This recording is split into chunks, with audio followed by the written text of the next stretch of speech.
శోభిత ధూళిపాల మరియు నాగచైతన్య ఇద్దరికి సంబంధించినటువంటి నిశ్చితార్థ మహోత్సవం అంటే ఎంగేజ్మెంట్ అనేటువంటిది నాగార్జున గారు అఫీషియల్గా ఈరోజు 8/8/2024 తేదీ నాడు ఉదయం 9:42 జరిగింది అని ప్రకటన చేసినారు.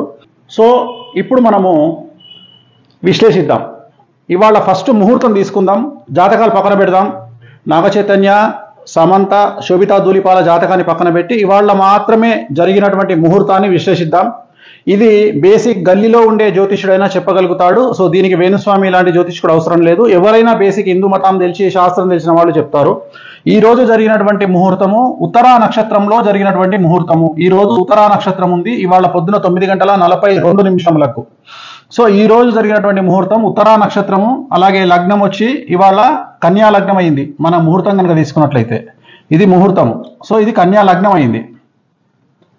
సో మేషం, వృషభం, మిథునం, కర్కాటకం, సింహం, కన్యా లగ్నం అయింది. జనరల్గా వైవాహిక జీవితానికి సంబంధించి ఎంగేజ్మెంట్ అయినా సరే, వివాహం అయినా సరే 7th హౌస్ కళత్ర స్థానం అనేటువంటిది ఖాళీగా ఉండవలెను. ఇక్కడ ఎవరున్నారండి? రాహు ఉన్నాడు. ఇక్కడ 7వ స్థానంలో రాహు ఉన్నాడు. కళత్ర స్థానము అంటారు దీన్ని. కళత్ర స్థానము అంటే వైవాహిక జీవితంలో భార్యాభర్తలు విడిపోవడము, గొడవలు జరగడము, సంతానం లేకపోవడము, యాక్సిడెంట్ జరగడము, ఇలాంటి అన్నీ కూడా ఈ కళత్ర స్థానం వల్ల ఏర్పడతాయి. మరి లగ్నంలో చంద్రుడు, కేతువు, అలాగే 12వ స్థానంలో ముహూర్తం పెట్టినటువంటి 12వ స్థానంలో శుక్రుడు మరియు బుధుడు. సో ఒక్కసారి ఆలోచన చేయండి. అన్నిటికంటే ముఖ్యం శని దృష్టి 12వ స్థానమైనటువంటి బుధుడు, శుక్రుడి మీద ఉంది ఇవాళ పెట్టినటువంటి ముహూర్తము. అలాగే లగ్నంలో చంద్రుడు, కేతువు, అలాగే 7వ స్థానంలో రాహువు, కళత్ర స్థానంలో రాహువు. ఇది చిన్న పిల్లవాడినైనా శాస్త్రం తెలిసిన వాళ్ళని అడిగితే ఈ ముహూర్తము నిషేధము అని చెప్తారు. మరి ఎందుకండి వీళ్ళు చేసుకున్నారు ముహూర్తము అంటే, ఈ రోజు నాగార్జున గారు పెట్టినటువంటి ముహూర్తాన్ని బట్టి 888 అనేటువంటి ముహూర్తాన్ని వాళ్ళు నిర్వహించుకోవడం జరిగింది. 888 అంటే వీళ్ళు చేసింది ఏంటంటే ఇవాళ 8వ తారీఖు 8వ నెల 2024 టోటల్ 8 అంటే మొత్తం 8 వచ్చింది. దీన్ని 888 అంటారు. ఇది సంఖ్యాశాస్త్ర పరంగా వాళ్ళు యాక్సెప్ట్ చేసినారు. సో మనం ఏం తప్పు పట్టట్లేదు వాళ్ళని, వాళ్ళ ఇష్టం. ఈ ముహూర్తం అయితే నిషేధము. ఈ ముహూర్తము ఇవాళ నిశ్చితార్థానికి పనికిరానటువంటి ముహూర్తంలో వీళ్ళు చేసుకోవడం జరిగింది. నేను గతంలో మరి నాగచైతన్య, సమంత జాతకాన్ని ఎందుకు విశ్లేషించి విడిపోతారని చెప్పినప్పుడు చాలామంది నన్ను బండబూతులు తిట్టినారు, విమర్శించినారు. ఇక మీదట ఈ వీడియో విమర్శించే వాళ్ళు కూడా ఒకసారి నేను పెట్టిన వీడియో చెక్ చేసుకోండి, సమంత నాగచైతన్యది. మరి వాళ్ళిద్దరి కాంబినేషన్, సమంతది మేషరాశి, నాగచైతన్య గారిది కర్కాటక రాశి. సమంత గారు అమావాస్య నాడు పుట్టడం జరిగింది.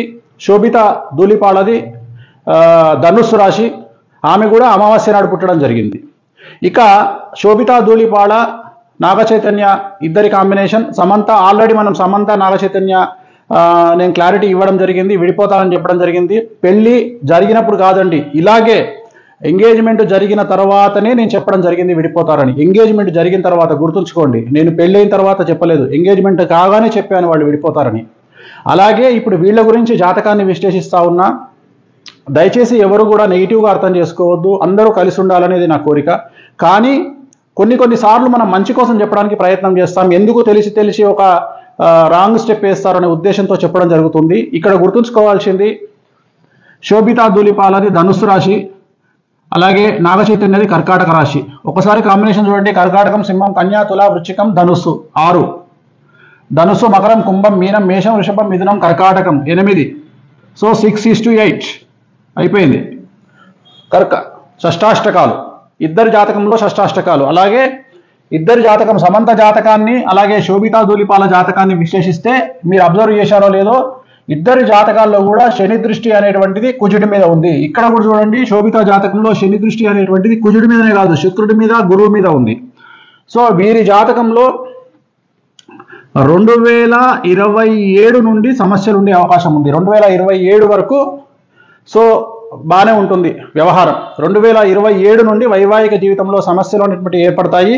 అలాగే వీరి సమస్యలకు ప్రధానమైనటువంటి కారణం ఒక స్త్రీ మూలకంగా ఉంటుంది. ఒక స్త్రీ మూలకంగా వీళ్ళ భార్యాభర్తల మధ్యన గొడవలు వచ్చేటువంటి అవకాశం ఉంది.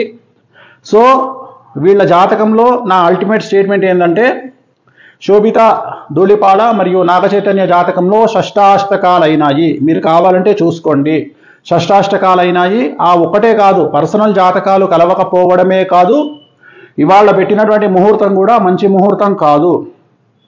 సో నేను అఖిల్ ఎంగేజ్మెంట్ క్యాన్సిల్ అవుతుందని చెప్పడానికి గల కారణము, అలాగే నాగ చైతన్య సమంత మ్యారేజ్ ఫెయిల్ అవుతుందని చెప్పడానికి కారణము, వీటన్నిటికీ కారణము వ్యక్తిగతమైనటువంటి జాతకాలు మరియు ముహూర్త బలం.